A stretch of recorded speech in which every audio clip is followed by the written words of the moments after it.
आगे बढ़ते हैं।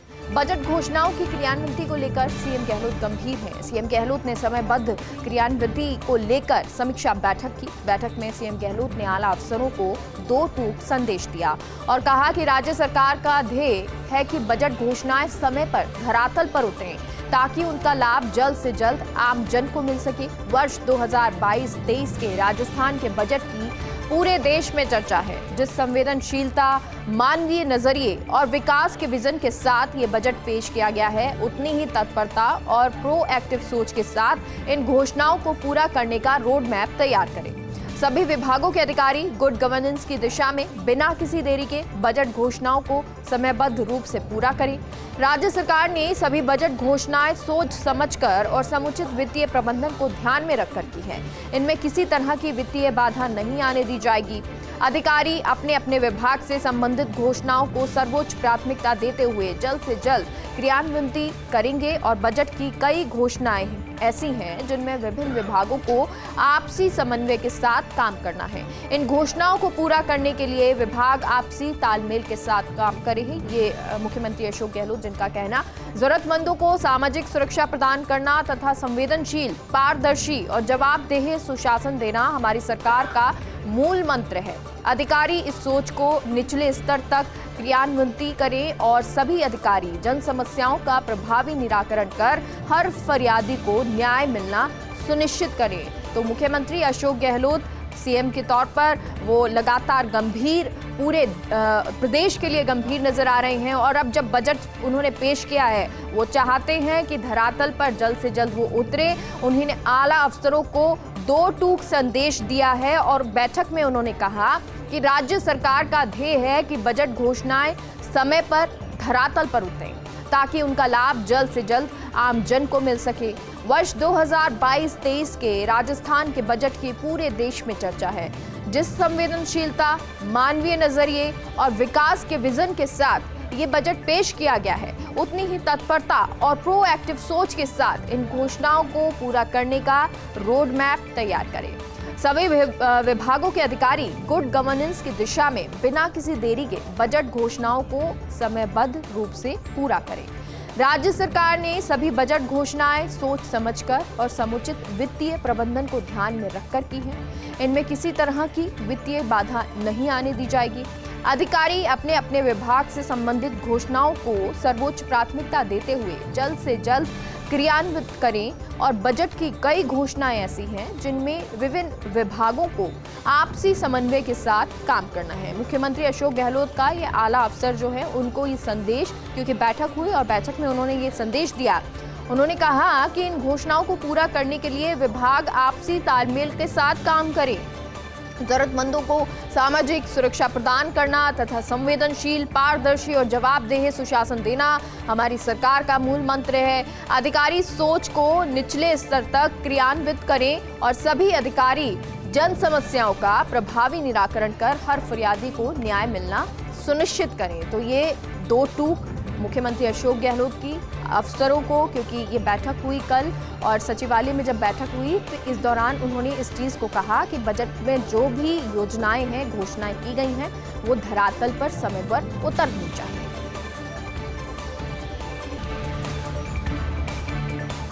राजस्थान विधानसभा का बजट सत्र आज प्रश्नकाल के साथ शुरू हुई विधानसभा की कार्यवाही। प्रश्नकाल में आज जनता से जुड़े कई मुद्दों पर सवाल जवाब हुए। शून्यकाल में भी विधायक उठा रहे जनता से जुड़े अहम मुद्दे। वहीं विधानसभा की मेज पर आज रखे जाएंगे पत्रादि। मंत्री शांति धारीवाल वित्त विभाग की 2 अधिसूचनाएं रखेंगे सदन की मेज पर। तो सहकारिता मंत्री उदयलाल आंजना वैधानिक अंकेक्षण प्रतिवेदन रखेंगे सदन की मेज पर। राजस्थान राज्य तिलहन उत्पादक सहकारी संघ लिमिटेड का अंकेक्षण प्रतिवेदन। वहीं आज भी सदन में अनुदान मांगों पर चर्चा जारी रहेगी। नगर आयोजना एवं प्रादेशिक विकास की अनुदान मांगों पर चर्चा होगी। चर्चा और मतदान के बाद पारित होंगी अनुदान मांगे। शेष मांगे आज सदन में मुख बंद का प्रयोग कर होंगी पारित। राजस्थान विनियोग संख्या 2 विधेयक 2022 आज सदन में पुनः स्थापित होगा। तो विधानसभा का बजट सत्र चल रहा है। प्रश्नकाल के दौरान भी विधानसभा की कार्यवाही शुरू हुई। प्रश्नकाल के साथ ये कार्यवाही शुरू हुई। प्रश्नकाल में आज जनता से जुड़े कई मुद्दों पर सवाल जवाब भी हुए। शून्यकाल में भी विधायक उठा रहे जनता से जुड़े अहम मुद्दे। वहीं विधानसभा की मेज पर आज पत्रादि रखे जाएंगे। मंत्री शांति धारीवाल वित्त विभाग की 2 अधिसूचनाएं रखेंगे सदन की मेज पर, तो सहकारिता मंत्री उदयलाल आंजना वैधानिक अंकेक्षण प्रतिवेदन सदन की मेज पर रखेंगे। राजस्थान राज्य तिलहन उत्पादक सहकारी संघ लिमिटेड का अंकेक्षण प्रतिवेदन, वहीं आज भी सदन में अनुदान मांगों पर चर्चा जारी रहेगी। नगर आयोजना एवं प्रादेशिक विकास की अनुदान मांगों पर चर्चा होगी। चर्चा और मतदान के बाद पारित होंगी अनुदान मांगे। शेष मांगे आज सदन में मुखबंद का प्रयोग कर होंगी पारित। तो राजस्थान विनियोग संख्या 2 विधेयक 2022 आज सदन में पुनः स्थापित होगा। रूस यूक्रेन युद्ध के बाद अब नागरिकों का बड़ा पलायन। यूक्रेन से ही नहीं, रूस से भी बड़े पैमाने पर पलायन हो रहा है। रूस से भी करीब 1 लाख से अधिक लोगों की पलायन की खबर है। अमेरिका सहित पश्चिमी देशों के आर्थिक प्रतिबंधों से बने ये हालात, इन प्रतिबंधों के कारण बड़ी संख्या में रूसियों की नौकरियां गई हैं और ये सभी लोग पश्चिमी बहुराष्ट्रीय कंपनियों में नौकरियां करते थे। लेकिन पलायन कर रहे लोगों के सामने अब बड़ी परेशानी है। यूरोपीय देश अब इन रूसी लोगों को शरण नहीं दे रहे हैं। तो युद्ध के बाद क्या स्थिति होने लगी है, युद्ध के बीच क्या ये स्थितियां हैं? नागरिकों का बड़ा पलायन हो रहा है और सिर्फ ना यूक्रेन से बल्कि रूस से भी बड़े पैमाने पर ये पलायन है। रूस से भी करीब 1 लाख से अधिक लोगों की पलायन की खबर है। अमेरिका सहित पश्चिमी देशों के आर्थिक प्रतिबंधों से ये हालात बने। इन प्रतिबंधों के कारण बड़ी संख्या में रूसियों की नौकरियां गई हैं और ये सभी लोग पश्चिमी बहुराष्ट्रीय कंपनियों में नौकरियां करते थे। लेकिन पलायन कर रहे लोगों के सामने अब बड़ी परेशानी है। यूरोपीय देश अब इन रूसी लोगों को शरण नहीं दे रहे हैं। ऐसे में इनके सामने संकट कि ये कहां जाए। पंजाब में आपकी सरकार, भगवंत मान आज पंजाब मुख्यमंत्री पद की लेंगे शपथ। पहली बार राजभवन से बाहर हो रहा शपथ ग्रहण समारोह। शहीद भगत सिंह के गांव खटकड़ कला में शपथ ग्रहण समारोह। दोपहर 12:30 बजे सत्र में मुख्यमंत्री के रूप में शपथ लेंगे। हालांकि कार्यकाल के लिहाज से भगवंत मान पंजाब के 25वें सीएम, तो आम आदमी पार्टी प्रमुख अरविंद केजरीवाल भी समारोह में मौजूद। भगवंत मान के जीवन में खटकड़ कला बहुत अहम है। शहीद आजम भगत सिंह के जीवन से काफी प्रभावित, तो कॉमेडियन के तौर पर कामयाबी पाने के बाद से ही मान यहाँ आते रहे हैं। तो भगवंत मान के लिए ये बहुत जुड़ाव वाली जगह है। और पंजाब में आपकी सरकार, भगवंत मान आज पंजाब मुख्यमंत्री की शपथ लेने वाले हैं, पद की शपथ लेने वाले हैं। और ऐसा पहली बार होगा जब वो राजभवन से बाहर शपथ ग्रहण समारोह होगा, लोगों के बीच होगा। शहीद भगत सिंह के गांव खटकड़ कला में ये शपथ ग्रहण समारोह होगा। दोपहर 12:30 बजे सत्र में मुख्यमंत्री के रूप में शपथ लेंगे। हालांकि कार्यकाल के लिहाज से भगवंत मान पंजाब के 25वें सीएम हैं। आम आदमी पार्टी प्रमुख अरविंद केजरीवाल भी समारोह में मौजूद रहेंगे।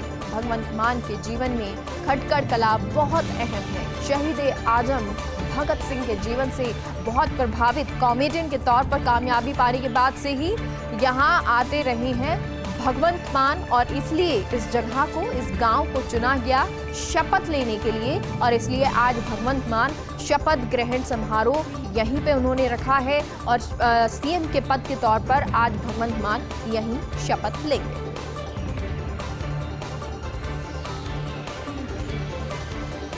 देश प्रदेश में छाए रंगों के त्योहार होली की रंगत। कल होलिका दहन के बाद शुक्रवार को रहेगी धुलंडी की धूम।